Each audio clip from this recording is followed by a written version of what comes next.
Okay, so it was the best of times and it was the worst of times. Following World War I, you had a change in how people were acting and what people believed during this time period.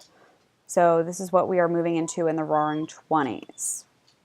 These are the main ideas. What were the causes of the Great Depression? How did the Depression affect lives of Americans? Well, we have to get through the time from World War I to the Great Depression first. This time period is known as the Roaring Twenties. So there was an economic boom during this time period where Americans were earning more money than ever before. The national income rose from $61 billion to $87 billion. That's a 43% increase in how much we are making. More money now to spend on luxury goods. So by the mid 1920s, Americans owned over 23 million cars, which is a full 3/4 of all the cars in the world. That's a lot of money and income being spent within the United States during this time period. It was a great, great time. So popular culture changed during this time period. So it showed the prosperity. Radio, it broadcasted jazz music, which was seen as rebellious for the time period. Newspapers and magazines were shaping cultural norms. They sparked fads known as flappers. Flappers would dance to the Charleston, to this jazz music. It was very forward and very different from how things had been before. Flappers had trimmed their hair short. It was very close cropped, and they wore shorter dresses. They showed their ankles. They showed their arms. It was scandalous. This time period also challenged traditional ideas. Traditional religion, Christianity, came up against Darwin and the Scopes trial. So Darwin's theory is that humans evolved from monkeys many millions of years ago.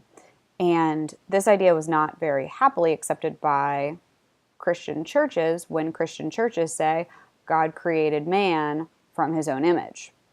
Well, does that mean God is a monkey? What does it mean for evolution? So this was a huge time of flux. Darwin had discovered this right around the turn of the century, and it was really starting to become a popularly discussed topic in the 1920s. Now, was it accepted? Not so much, as you can see by Christianity kind of bucking its head against it. A big part of this was the Scopes trial. Now, the Scopes trial, Scopes was a teacher in Tennessee, and he decided he wanted to teach evolution in school. And Christians everywhere just went up in arms. They were like, wait a minute, this is not science. Come on. God created the earth in 7 days. This can't be possible. So they took it to trial, and it was struck down that he could not teach it in school, teach evolution in school. But it did set the precedent that, hey, we are thinking outside of Christian ideals at this point in time. So that is why today we learn evolution in schools. Okay, this is a movie clip from Inherit the Wind, and it talks about the Scopes monkey trial.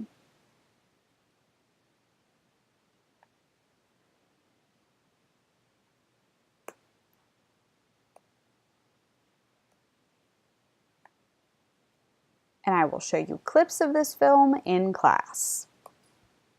So during this time, traditional values continued to be stretched and changed. And during this point in time, you have Prohibition, which is the 18th Amendment, which meant that the sale, manufacture, all that stuff of alcohol was not allowed, illegal.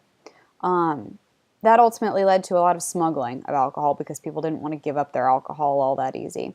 So you've got smuggling with bootleggers, and then you also have speakeasies, which are private bars that were hidden from public knowledge, and you had to have a password to get into, and it was all very cloak and dagger in order to be able to get your alcohol. And this led to a lot of police raids, and police would dump out the alcohol, and just led to a lot of problems. So Prohibition was the 18th Amendment, and repeal of Prohibition, which, by the way, that's the only amendment that has ever been repealed, it was repealed by the 21st Amendment. So you've got a business cycle. So there was a lot of economic boom going on. During World War I, we kind of dipped a little bit, and then that was our recovery, and now we are in the boom phase of the business cycle, which you guys should be learning about in economics. In 1928, President Herbert Hoover was elected. He was a Republican.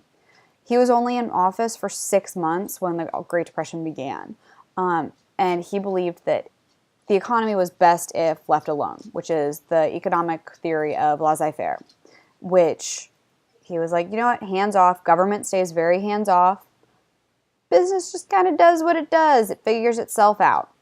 So this helped fuel that economic boom that happened in the 1920s. Well, when the Great Depression began, hands off wasn't such a great idea, and the American public was not a huge fan of him when he was so very hands off with helping them when the Great Depression hit. So causes of the Great Depression. Great Depression was a period of very severe economic hardship that lasted from 1929 until World War II, and a combination of factors helped cause it. The stock market collapsed because far too many people were buying stocks on borrowed money, which meant buying stocks with credit, money you don't actually have. The term for this is known as over-speculation. So when the businesses failed, people lost money in their stocks and were not able to pay them back. So people became really panicked. The problem was that not only people were playing the stock market, banks were too. So when the stock market collapsed, the banks had no money. People panicked, and then they tried to withdraw their money from the banks, known as a bank run, but there was no money to give them. So this caused a lot of fear in the Americans to pull their money out of the other stocks, and this caused the collapse to down spiral, and the stock prices collapsed. So if you look at this chart, recession can happen really, really frequently. It's not an unheard of thing. It's just that the Great Depression lasted for a really long time. I mean, 1929 until 1942-ish. It's a really long, long time. Not only did it last a really long time, but it affected so many places. It didn't just affect the United States. It affected the whole world. So you can see how briefly the stock market crashed. If you look at where it says Black Tuesday, that's the huge drop in a very, very short amount of time. We're talking 6 months. We had a very short recovery into 1930, but then it just pretty much plummets and bottoms out come 1932. And it doesn't actually fully recover until 1954. There was a board game during this time period where you could play and act like you were on the stock market and you were trading stocks on the stock exchange. All the thrills of Wall Street. This is actually what the board game looked like. So it was always thrilling to be able to play the game and to trade money and think you're living this glamorous life until the crash happens. On Black Tuesday, or October 29th, 1929, the stock market crashed and the bottom basically fell out.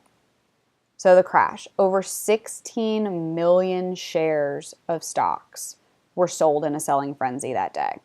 The average price dropped 40 points. The actual paper loss far exceeded $26 billion. The stock losses exceeded the total cost of the U.S. involvement in World War I.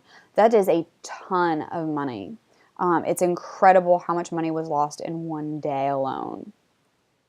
So people were really, really desperate to have money at this point. I mean, if you look at this man, $100 will buy this car, must have cash, lost it all in the stock market. It's a pretty dire situation. You can see unemployed, so desperate. People took to actually killing themselves because they were in such dire straits following this. So the stock market crash of 1929, very specific causes.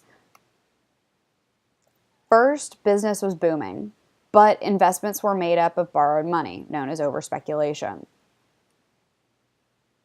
There was also an excessive expansion of credit. So lots of credit was being given out to people, and there wasn't a lot to back it up.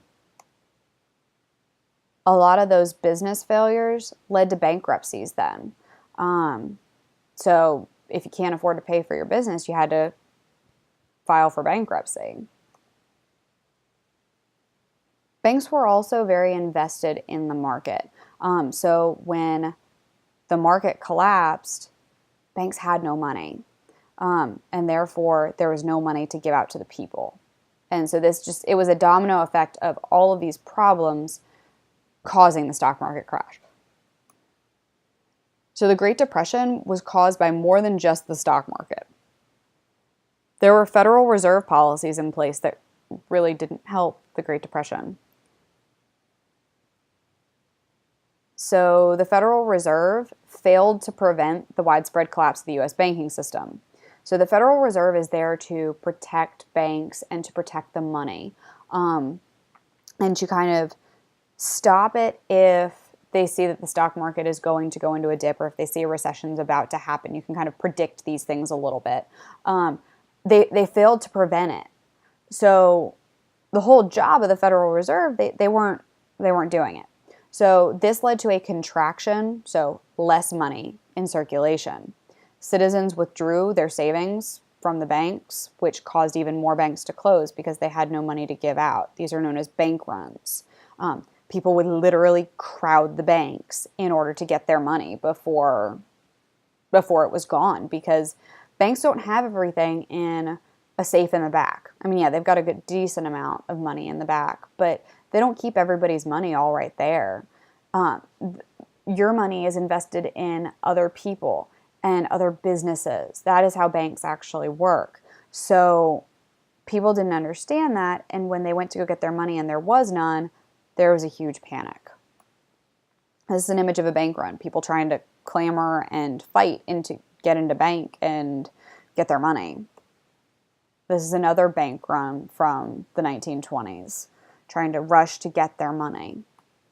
I'll show you clips from It's a Wonderful Life in class where they actually have a bank run portrayed. Also during this time, you have really high protective tariffs. So remember, tariffs are taxes on imported and exported goods.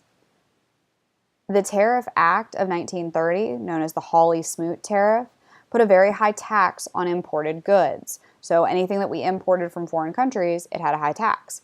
People thought it would promote productivity from the American industries and decrease the unemployment. If we raised the tariffs, we weren't going to import as much. We were going to force the American businesses to produce more. Well, an unintended effect of it was that other countries then put tariffs on U.S. goods, creating a trade problem for the whole world, strangled world trade. Nobody wanted to trade because nobody could afford to pay the taxes. So it led to a lot of stalemate and nobody could sell. So the unfortunate cycle is unemployment means you have less money to spend, which means you buy fewer goods. Companies have less profits, and unfortunately you have to fire workers, which leads to the dirty cycle of unemployment. So this cycle, make sure you draw the arrows, and we will continue these notes next time on the impacts of the Great Depression on life in America and the world.